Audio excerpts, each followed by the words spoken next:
sa Papa Dudut Stories, ikaw ay hindi nag-iisa.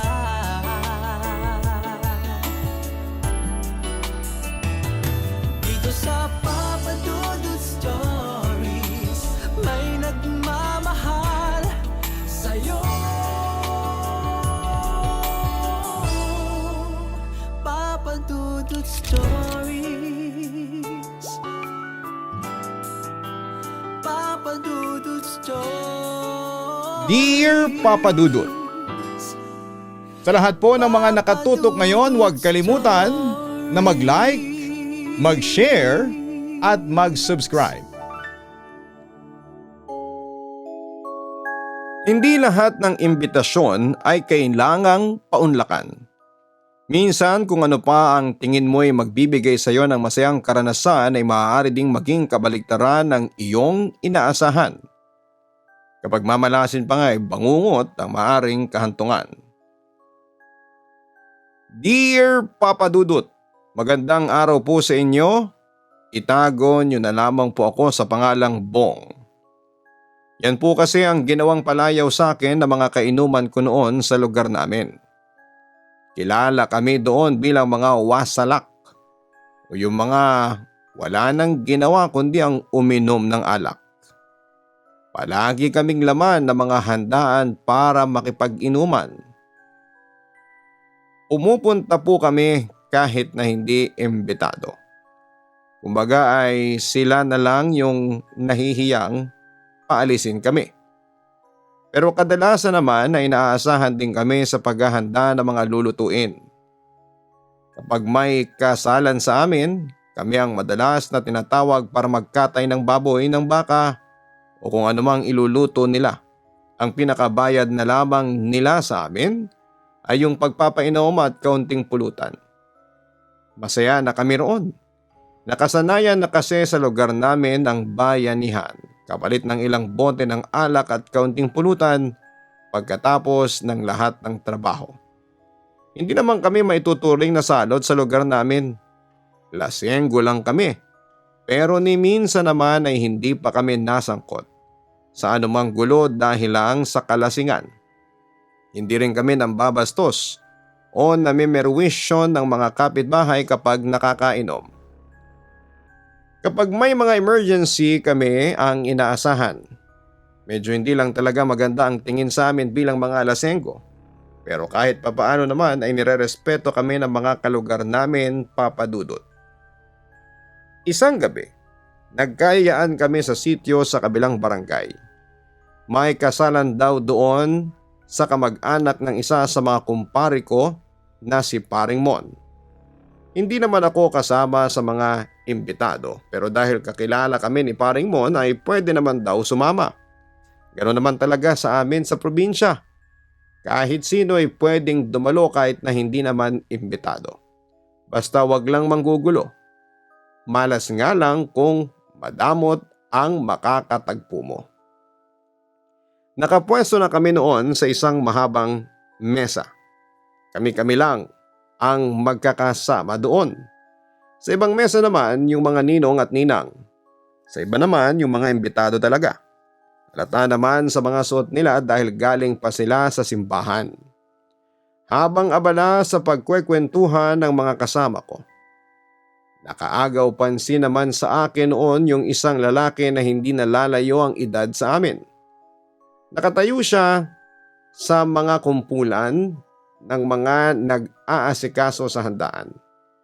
May hawak siyang itim na plastik pero ang ipinagtataka ko, nakatago lang yon sa may likuran niya na para bang ayaw niyang ipakita doon sa mga naghahanda ng pagkain. Uy pare, sinong tinitingnan mo? Huwag mong sabihing naghahanap ka ng chicks dito ah. Yari tayo sa misis mo. Biro sa akin ni Paring Mon. Sira ulo ka ba? Kahit talakitok misis ko no, hindi ko yun ipagpapalit sa iba. Natatawa ko na lang na sagot sa kanya. Pero totoo naman yon. Kahit araw-araw akong binubungangaan ng misis ko ay kahit kailan ay hindi ko siya naisip na ipagpalit sa ibang babae. Kahit ilang beses pa akong matukso. Ilang saglit lang, Papa Dudut, ay naging abala na rin kami sa kwentuhan habang sinisimula na ang inuman. Pero kahit nagkakatuwaan kami ay hindi ko mawari kung bakit biglang naagaw nung lalaking nakita kong may dalang itim na plastic ang atensyon ko. Nakita ko siyang lumapit sa kabilang mesa. Mga ninong at ninang sa kasalang naroroon. Napansin ko ang paghakbang niya papalapit doon tapos ay biglang aatras na parabang nag-aalangan siyang lumapit sa mga bisita. Sa pagkakataong yun ay hawak na niya yung isang mangkok. Siguro ay pulutan ang laman. Papa Dudut, naramdaman niya siguro na may nakatingin sa kanya kaya napalingon siya sa may direksyon ko. Doon na nga siya tuluyang nag-alangan na lumapit sa mga ninong at ninang. Pero nagulat ako nang mapansin siyang papalapit sa pwesto namin. Bago pa siya makalapit ay nauna nang tumayo si Paring Mon para kumuha ng dagdag alak at pulutan. Nagkasalubong sila nung lalaki pero hindi niya yon pinansin. "Mga pare, mukhang kakaunti lang ang pulutan ninyo. Eto, tikman nyo. Ginawa namin yan para sa mga manginginom dito," nakangiti pang sabi nung lalaki. Mukha naman siyang mabait pero mukhang may pagkamahiyain din. Dahil nang ilapag niya sa mesa yung mangkok ay hindi siya makatingin sa amin. Nang silipin ko yon ay nakita ko ang maliliit na hiwa ng karne na mukhang hindi naman niluto. Nang mapansin ko yung ibang rekado ay saka ko lang napagtantong kinilaw pala yon. "Ayos pala rito eh. May taga-abot pa ng pulutan," sabi ng kasama ko. Nakipagkwentuhan sila doon sa lalaki at nagpakilala siya bilang Dodong. Malumanay siyang magsalita, Papa Dudut, at friendly ang datingan. Pero may napansin akong kakaiba sa boses niya. Para bang magaspang na hindi ko maintindihan. Sinulyapan ko uli ang mangkok na dala niya. Mukhang malinis naman yung kinilaw pero mukhang kinulang sa rekado. Hindi yun tinipid sa karne kaya tuwang-tuwa ang mga kasama ko. Hindi ko lang maintindihan ay kung bakit unang tingin ko pa lamang doon sa kinilaw ay nawawala na agad ako ng gana. Kahit gaano pa ako kalakas uminom ng alak at mamulutan ay parang hindi ko yon kayang tikman, Papa Dudut. Unang tumikim si Paring Mon. Halata sa mukha niya na nasarapan siya. "Ayos to masarap nga. O banatan nyo na. Salamat tayo at nakalibre tayo ng pulutan dito kay Dodong." "Oy Dong, salamat sabi ni Paring Mon. Dinugtungan pa niya yon ng biro na ganun daw. Dapat ang kinakaibigan namin para lagi kaming sagana sa pulutan. "Pwede naman kung isasama niyo ako lagi sa inuman," sagot ni Dodong. Sobrang saya niya. Kitang-kita yon sa mga mata niya, Papa Dudut. Isa-isa kaming inalok ni Dodong at lahat naman ng mga kasama ko ay kumain ng kinilaw na karneng binigay niya.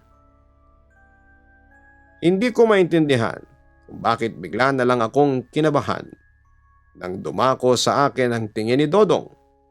Kinuha niya yung mangkok at saka nilapit sa akin.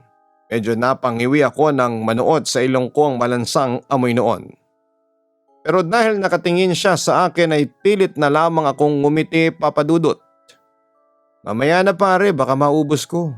Nagtawanan ng mga kasama ko at bumanad pa si Paring Mon nang inuulam kasi niyan yung pulutan, Paring Dodong, kaya pagpasensyahan mo na. Si Dodong lang yung hindi natawa sa sinabi ko at isinagot ni Paring Mon. Pinilit pa rin niya ako na tikman yung kinilaw pero ayaw ko talaga. Kaya nagdahilan na lamang ako ng sandaling yon. Sabi ko na lang ay maya-maya pare, kukuha na lamang ako. Pero sa buong sandali na nagiinuman kami, yung mga putahing galing sa handa lang yung kinain ko. Hanggang sa napansin ko na lamang na ubos na yung kinilaw ni Dodong. Hindi na rin niya ako binalikan pa para kulitin na tumikim. Tumagal ang inuman namin hanggang sa malasing na nga yung mga kasama ko. Maya-maya lang ay nauna nang magpaalam si Dodong. At bago siya umalis ay napansin ko ang pasimple niyang pagngisi habang nakatingin sa mga kasama ko. Hindi ko maunawaan kung bakit siya nakangisi. Mauna na ako mga pare. Sunitin nyo na yung pag-inom nyo. Baka yan na ang huli. Papadudot sinadya pa niyang hinaan yung huli niyang sinabi. Pero dahil sa ako ang pinakamalapit sa kanya noon ay dinig na dinig ko yon. Hindi ko na lang sineryoso dahil baka magkagulo pa ron. Nakakahiya naman sa ikinasal at sa mga bisita kung kami pang magdadala ng gulo samantalang hindi naman kami imbitado. Isa-isa na rin kaming nag-uwian ng makali si Dodong. Hindi na kami nagsabay ni Paring Mon dahil susunduin na lang daw siya ng kapatid niya. Mag-isa na lamang ako naglalakad sa madilim na kalsada palabas ng sityo nila. Wala na kasing bumabiyahing tricycle ng ganong oras kaya napilitan na rin talaga akong lakarin na lamang yon hanggang sa makarating sa pinakakanto nila doon. Doon lang kasi ako makakapag-abang ng masasakyan pa uwi sa amin. Ang problema papadudot ay malayo-layo rin yon. Mga ilang minuto rin akong maglalakad. At dahil medyo may tama na ng alak ay bumagal pa ang paglalakad ko. Napakatahimik ng paligid papadudot. Wala akong marinig kahit huni lang ng kuliglig. Pero kahit medyo lasing na, hindi pa rin nakaligtas sa akin ang kakaibang pakiramdam ko noon. Para bang may mali. Ilang sandali pa ay nakarinig ako ng mahihinang yabag mula sa likuran ko. Mabilis akong lumingon doon para tingnan kung sino pero wala namang tao. Nagsalita pa ako noon para makasigurado. Ang kaso'y wala talaga papadudot. Itinuloy ko na lamang ang paglalakad. Pero maya-maya lang, narinig ko na naman yung mga yabag. At sa pagkakataong yun ay parang mas malapit na sa akin. Doon na ako kinabahan. Natitiyak kong hindi na ako nag-iisa sa kalsada ng oras na yon. Nilakihan ko ang mga hakbang ko para makaalis kaagad doon pero nang gawin ko yon papadudot ay mas lalo ring lumakas yung naririnig kong yabag na para bang sinasabayan ang bilis ko. Nang lumingon ako papadudot ay wala pa rin akong nakita. Masyado kasing madilim doon at hindi naman ganong kalayo ang naabot ng dala kong flashlight. Luma na kasi ang baterya. Noong maglalakad na ako uli ay nakarinig na ako ng mahinang pag-atungal ng isang hayop. Hindi ko makita kung ano yon dahil parang sumasama sa dilim ang itsura ng hayop na yon papadudot. Sa tindi ng takot ay kumaripas na ako ng takbo. Hindi ko na inalintana ang tsinelas kong naiwan sa pagmamadali. Ramdam ko ang hapdi ng pagtusok ng maliliit na bato sa mga paa ko pero wala roon ang atensyon ko kundi nasa sumusunod sa akin papadudot. Medyo nabuhayan ako nang makasalubong ang motorsiklong sinasakyan ng mga tanod na nagpapatrolya sa sityo. Uminto sila nang matanglawan ako ng ilaw. Nagtaka sila nang makita akong pawisan at hinihingal sa pagtakbo. Ano nangyari sa iyo? Para kang hinahabol ng dyablo ah. Sabi pa nung tao sa akin. Hindi ko lang masabi na may nakakatakot na nilalang na humahabol sa akin ng sandaling yon para hindi sila masyadong magtaka. Sinabi ko na lang na may nakita akong malaking sawa sa daan kaya ako napatakbo. Mahirap na kasi kung sasabihin ko sa kanila na may humahabol sa akin kung wala naman silang nakitang kahit na ano sa may likuran ko. Mapagkakamalan pa ako noon na nasisiraan ng ulo. At dahil nga sa nagwo-worry na rin sila noon sa kalagayan ko nang mapansin nilang nakainom ako, ay pinasakay na nila ako sa motor para ihatid hanggang sa may kanto. Nakahinga lamang ako ng maluwag nang makasakay na ako noon pauwi papadudot. Kinabukasan ay nagulat na lamang ako nang mabalitaang wala na yung dalawang kumpare ko na nakasama namin sa inuman. Nang makausap ko ang pamilya nila ay nalaman ko na mula nang umuwi sila ng gabing manggaling sa handaan ay suka na sila ng suka hanggang sa bigla na lang mangitim at nangisay. Hindi pa raw nila nadadala sa ospital ay nakumpirma na nilang wala ng buhay. Naisip ko kaagad noon si Paring Mon dahil wala pa akong balita sa kanya. At para makumusta ang lagay niya ay sinadya ko siya sa bahay nila at hindi ko inaasahan ang nadatnang ko sa bahay nila papadudot. Halos wala ng lakas ang kaibigan ko habang nakahiga sa kama. Nakatitig na lamang siya sa kawalan habang nangingitim na ang kanyang katawan. Doon mismo sa paanan ng kamang hinihigaan niya ay nakakalat ang mga pagkaing isinuka niya. Pero ang nakapagtataka ay kulay itim yon at tila may kung anong maliit na gumagalaw mula roon. Nang titigan ko ng mabuti agad akong napamura. Mga uod to ah! Napalakas pang pagkakasabi ko noon kaya agad na lumapit ang asawa ni Paring Mon. Buisit, mukhang binarang ang asawa ko. Kinilabutan ako sa sinabi ng asawa niya. Kung nabarang man kasi si Paring Mon, ay wala akong maisip na gagawa noon sa kanya. Kahit naman kasi pareho kaming lasenggo ay mabuti naman siyang tao. Wala rin akong kilala na nakaaway niya bago yun mangyari. Maya-maya pa'y biglang bumangon si Paring Mon at muli na namang nagduduwal. Hirap na siya ng mga sandaling yon. Hindi na niya magawa pang magsalita at nakapikit pa ang kanyang mga mata. Awang-awa ko noon sa kalagayan niya pero papadudot, mas lalo akong kinilabutan. Nang halos lumabas na ang ugat niya sa katawan nang muli siyang magduduwal. Kahit ang mga yon ay nangingitim na rin. Ilang sandali pa ay biglang dumating ang mga biyanan niya. Parehong manggagamot ang mga yon pero sa pagkakaalam ko ay mas malawak ang kaalaman ni Mang Edong sa panggagamot kesa sa asawa niya. Tay, binabarang yata ang asawa ko. Kagabi pa siya ganyan. Sabi ng asawa ni Paring Mon na halos mangiyak-iyak na sa pag-aalala. Pero lahat kami ay napatingin kay Mang Edong nang bigla siyang magsalita. Hindi ito barang. Aswang. Aswang ang dumali sa kanya. Doon napatingin sa akin ang asawa ni Mang Edong. Sabi ng anak ko ay magkakasama raw kayong nag-inuman kahapon. At yung dalawang kasamahan ninyo ay ganito rin ang nangyari pero sa kasamaang palad ay binawian na sila ng buhay. Anong ginawa mo at bakit ikaw lamang ang hindi nagkasakit ng ganito? Hindi ko rin po alam. Wala po talaga ako alam sa mga nangyayari. Nagulat na lang din ako na bigla na lang silang nagkaganyan. Pare-pareho lang naman kami ng inom. At kinain.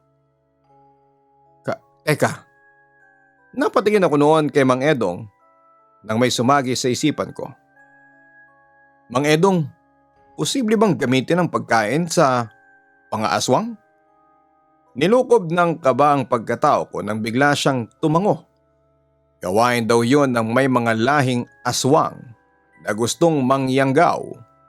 Naglalagay daw sila ng lason sa pagkaing ibinibigay sa mabibiktima para ipasa ang sumpa at maging tulad nila.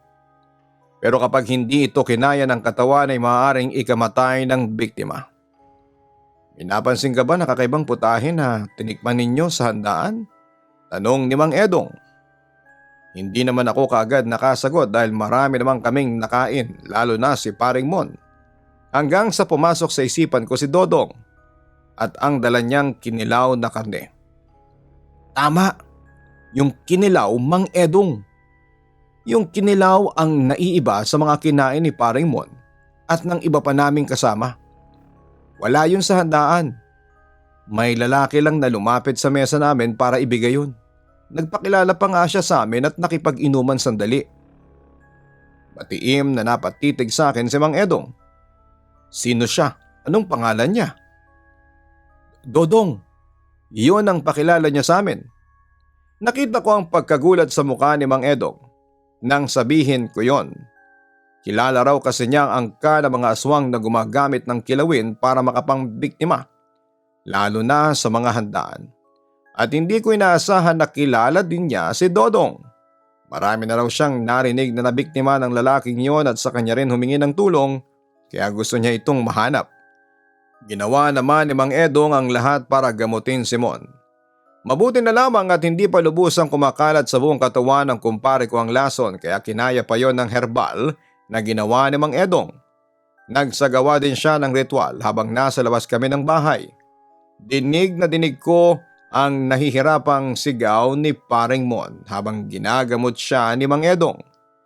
Makalipas naman ng ilang araw ay unti-unti na ring bumuti ang kalagayan niya Mabuti at nagawa pa rin siyang gamutin ni Mang Edong at hindi tuluyang nalagay sa alanganin ang buhay niya. Ilang araw ko rin siyang hindi nakausap noon, tulala pa raw siya at parang hindi matanggap ang nangyari sa mga kasamahan namin. Mas malapit kasi sa kanya ang mga yon, kaya naintindihan ko ang nararamdaman ng kumpare ko. Muli ko namang kinausap si Mang Edong para magpatulong. Gusto ko kasing mahanap si Dodong para maturuan ng leksyon at hindi na muli pang makapangbiktima, Papa Dudut. May mga bigay siya sa akin na parang pangontra sa aswang. Meron ding langis na may iba't ibang halamang gamot sa loob na mabisang panakot sa ganong klase ng nilalang. Kapag inilapit ko raw yon, sa hinihinala kong aswang ay kaagad silang manghihina. Nakarating sa akin ang balita na may nakakita raw kay Dodong. Uli siyang nakita sa Karatig barangay namin. Nang may makakitang muli kay Dodong ay agad siyang pinasundan sa mga tanod at ilan sa mga nagmamalasakit na residente doon. Kaya lang ay bigo silang mahabol si Dodong. Gabing-gabi na raw kasi noon. At sinadya raw na pumunta ni Dodong sa gubat na parte ng barangay para hindi na masundan pa. Liblib na kasi banda roon kaya natakot na rin ang ilan sa mga sumugod. Kahit mga tanod ay atrasado na. Pero meron ding nakapagsabi na nakita nila si Dodong kung paanong nagbago ng anyo. Pero matapos yun ay wala na muling nakakita sa kanya. Mukhang lumipat na nga siya sa ibang lugar para doon naman mambiktima dahil kilalang kilala na siya sa lugar namin at mga Karatig barangay. Ilang buwan ding tahimik sa amin at wala nang nababalita na nayanggaw. O kung ano man, kaya medyo napanatag na rin ako, Papa Dudut. Sa awa naman ng Diyos ay maayos na rin ang kalagayan ni Paring Mon. Nakabalik na siya sa pagtatrabaho sa construction.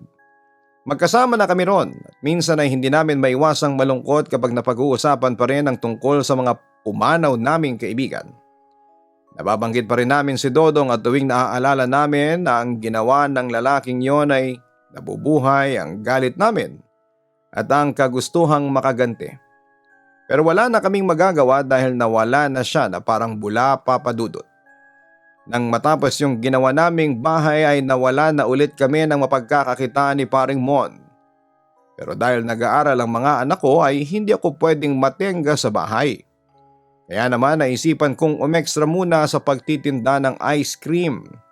Sakto pa na tag-init kaya malakas din ang bentahan noon sa amin. Basta matyaga lang maglibot-libot. Mabuti na lamang at meron akong bisikleta sa bahay. May kalumaan na yon, pero inayos ko na lang para ligtas gamitin sa pagtitinda. Nakakarating ako sa iba't ibang barangay, Papa Dudut, hanggang sa mapadpad ako sa isang barangay na hindi ko pa talaga napupuntahan. Sa dami ng liko-liko roon ay nagkandaligaw-ligaw ako. Kaunti pa lang ang nabebenta ko at kailangan ko yung mapaubos para hindi masayang ang pagod ko buong araw.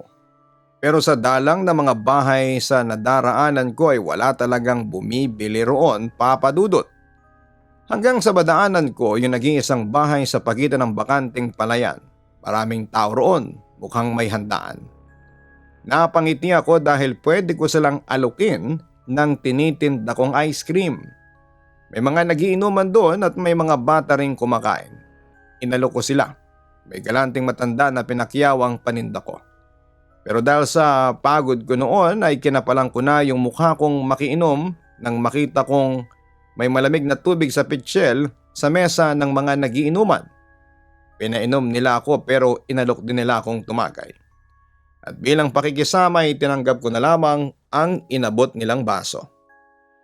Medyo natagalan pa ang pagkakaupo ko roon dahil nakipagkwentuhan sa akin yung mga nagiinuman.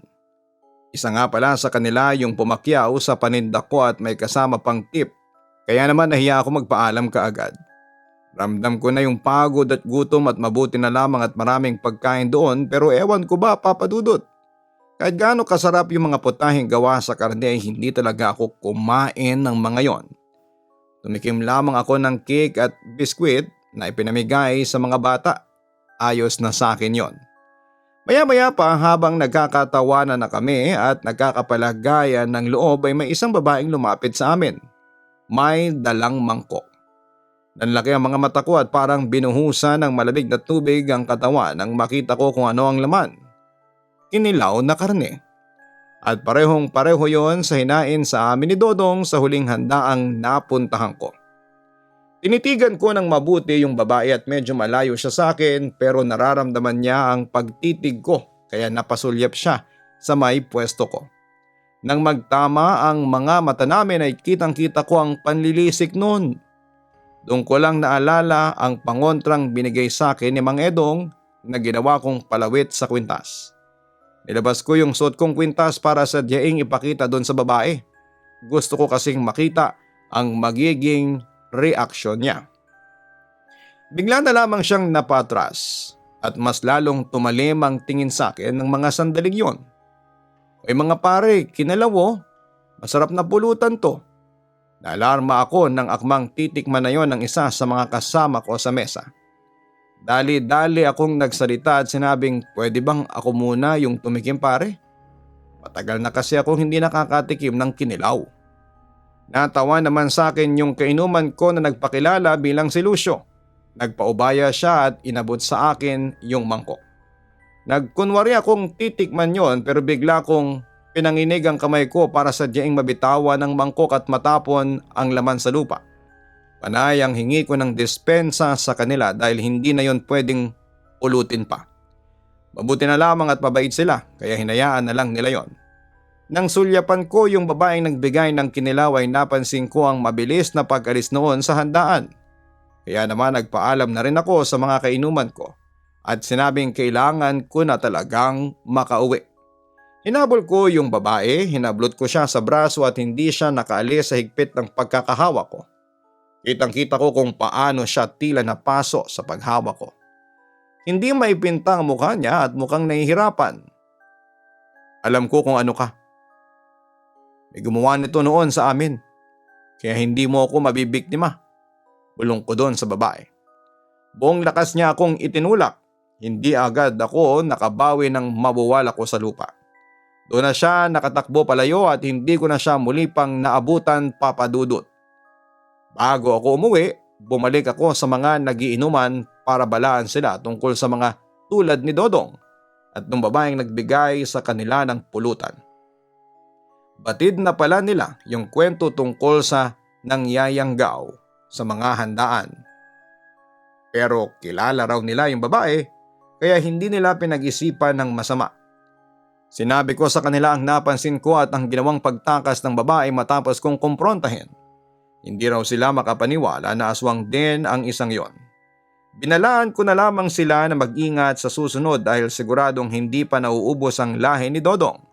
Siguradong magkakalat pa rin sila ng lagim sa mapipili nilang lugar. Malaki ang pasasalamat ko sa pangontrang ibinigay ni Mang Edong at mula nga ng araw na yon ay hindi na talaga ako basta-bastang sumasama sa mga handaan. Lalo na kung may inuman. Umiinom lamang ako kapag nasa bahay kami at kami mismo ang naghanda ng pulutan. Sa ngayon Papa Dudut ay nandito na kami sa Maynila at may mga apo na rin ako sa mga anak ko. Hindi na ako nagtatrabaho dahil sinusustentuhan na lang kami ng asawa ko ng mga anak namin.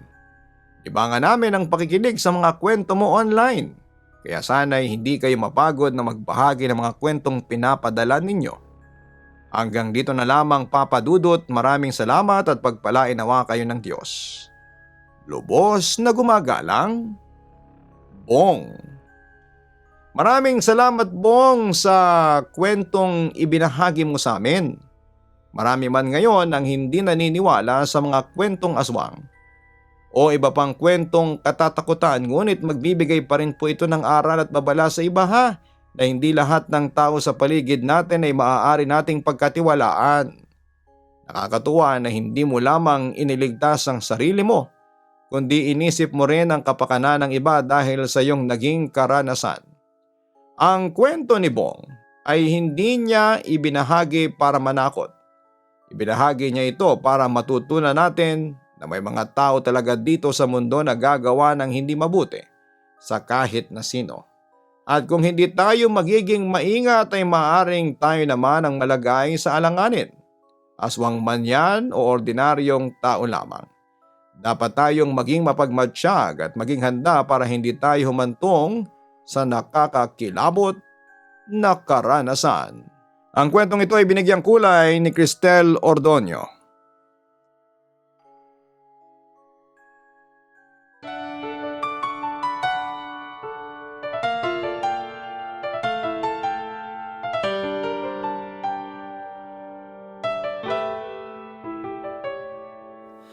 Ang buhay ay mahiwaga,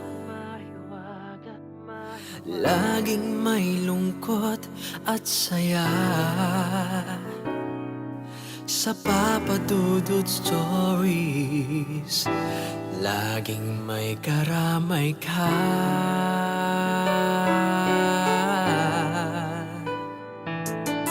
Mga problemang kaibigan, dito ay pakikinggan ka. Sa Papa Dudut Stories, kami ay iyong kasama. Dito sa Papa Dudut Stories, ikaw ay hindi nag-iisa.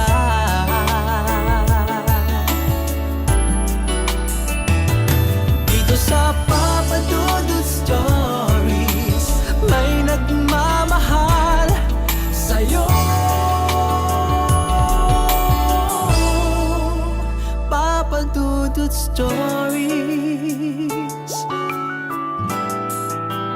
Papa Dudut Stories,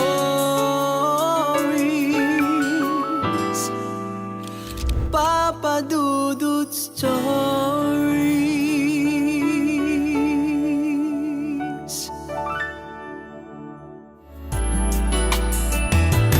Dito sa Papa Dudut Stories, may nagmamahal sa'yo. Papa Dudut Stories, Papa Dudut Stories. Hello mga ka-online, si Papa Dudut po ito. Nag-enjoy ka ba sa ating kwento ngayong araw? Huwag kalimutan na i-share, mag-like at mag-subscribe. Maraming salamat po